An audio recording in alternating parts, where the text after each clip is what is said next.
Hello, this is Larry Bodine, Editor-in-Chief of Lawyers.com, with today's Newsbreak, a roundup of legal news consumers can use. The Supreme Court of Indiana took $7 million out of a jury award from a man who lost his wife to medical malpractice.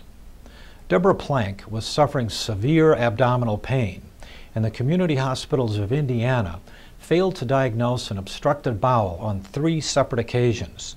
She died a painful death from sepsis. Her husband sued the hospital for negligence and won a jury award after a trial of $8.5 million. But the court cut that award down to $1.5 million.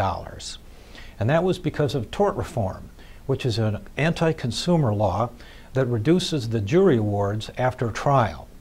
The case was Plank versus Community Hospital.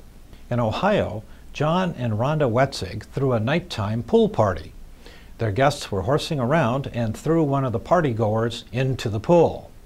After she got out, she tripped on a ladder and injured her knee and leg. She sued her hosts, claiming that the pool was poorly lit and that they didn't warn her about dangerous conditions on the property. An Ohio appeals court threw out the case, saying that reasonable minds could only conclude that the ladder, or in the alternative, the darkness, was an open and obvious condition, absolving the Wetzigs of any duty to warn.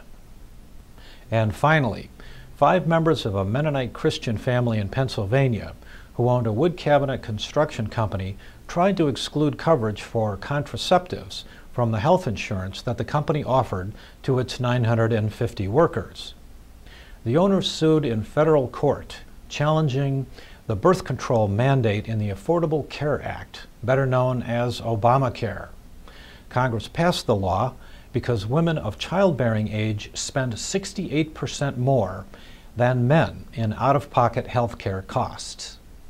The Mennonites said that the law was forcing them to commit a sin, but a federal judge ruled that a for-profit secular corporation cannot assert the free exercise of religion. The court added that the Mennonites were free to make their own decisions about contraceptions in their own personal lives. This is Larry Bodine with a Lawyers.com Newsbreak.